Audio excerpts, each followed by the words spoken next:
Oh, say, can you see? We will never forget your service and your sacrifice to uphold American liberty at home and abroad. Grew up a farmer, I'll always be a farmer. But one of my customers said, Bill, you're an artist in farmer clothes. Tropical Storm Nicole paid the state capitol a visit this morning, and it hit hard. Among the subjects discussed on this day, the ads that are bombarding voters over the airwaves. All right, who thinks anything about its work? Raise your hand. Why?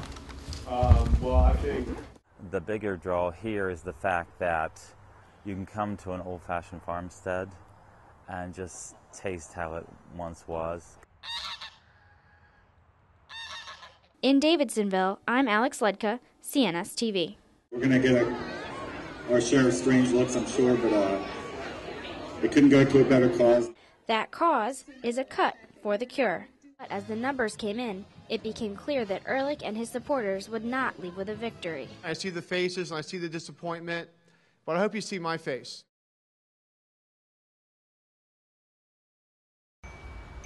Grew up a farmer, I'll always be a farmer. But one of my customers said, Bill, you're an artist in farmer clothes. For Bill Depkins, farming is not just a job, it's his creative outlet. They know it comes from here and not just from the mind. 15 years ago, I started doing murals, which have expanded tremendously into what they are now, colossal. People get guessing, and it sort of makes it fun the whole year. And the guessing continued this fall with yet another gigantic mural on his canvas, which just happens to be the hills of his Davidsonville farm. This year's mural baffled everyone. Nobody could figure it out, which I sort of wanted because last year's was too easy. Last year's was a bald eagle flying over the hillside. After months of guessing and waiting, the mums blossomed and the verdict was in. This one is a giant poppy. Then we made 3D bees to fly around it. From the air, it's pretty awesome. We usually grow about 85 varieties. With the butterfly, I use the early varieties to create the larvae in the middle, and then the wings sort of expanded out from that, and it made it fun for a month period. You could see it just, metamorphosing. The mums aren't just here for decoration, they're for sale too. You can buy them potted or dig them up yourself. We've been coming out here and digging up mums since I was like 10 years old. So. And we'd make a big family outing of it, and we of course always chose to go dig up our own mums. Besides the beauty of the flowers, the history of Depkins Farm is what draws customers in year after year. Grandpa moved here in 1906. My father, he grew up here too. A lot of places, you can go to a pumpkin patch or anything like that, but the bigger draw here is the fact that you can come to an old-fashioned farmstead and just taste how it once was. In Davidsonville, I'm Alex Ludka, CNS TV.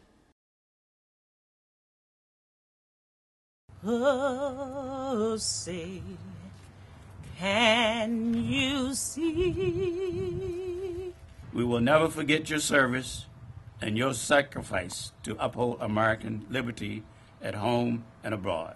That was the message sent across the country on this Veterans Day. Governor O'Malley joined in honoring the service of the men and women of the military. It is a gift that we can never hope to repay, but it is one that we can strive to justify every day by choosing through our own actions and the gift of our today to make this country and your children's world a better place for future generations. Despite the sacrifices made by the veterans here today, many are not only here to be honored, but to honor each other.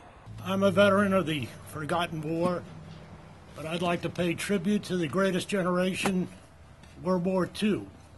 I had 4 brothers who were veterans of World War II, all of whom served and all of whom are gone now. And I want to recognize my brother, Irvin Butler, over there.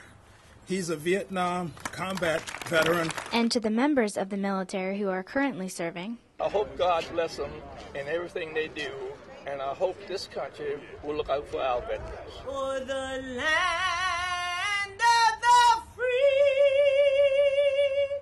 and the home of the brave. In Annapolis, I'm Alex Ludka, CNS TV. I was born to fight. I was raised to fight. I was raised to compete. But tonight is at an end. After a long campaign to take back the State House, the Ehrlich campaign fell short, conceding to Governor O'Malley in front of a crowd of supporters. We wish him well and the state well. This is our state. And we wish him well. We congratulate him. From the beginning, the mood was upbeat in Exhibition Hall at the State Fairgrounds. It's a little early. I mean, the polls have only been closed, not even an hour yet. But, we're optimistic and we'll see where it goes. Not what we really want right now, but it's going okay. Yeah, there's always hope. But as the numbers came in, it became clear that Ehrlich and his supporters would not leave with a victory. I see the faces and I see the disappointment, but I hope you see my face. I'm really disappointed, obviously, because I love to win, I love to compete, but this is politics and this is Maryland, and being a Republican in Maryland means it's tough. The general mood tonight after former Governor Bob Ehrlich's concession speech was that they're very disappointed in the loss here in Maryland, but happy with the national gains made by the GOP. They're doing great all across the country, and the people have spoken. They're tired of the big government, big brother philosophy.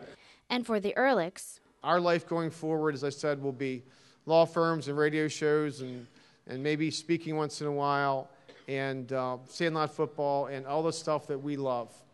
And while this may not be the outcome Ehrlich was hoping for, we really care about the state, and we care about the direction of the state, and we care about the people of the state, and we care about the people who care about us so much.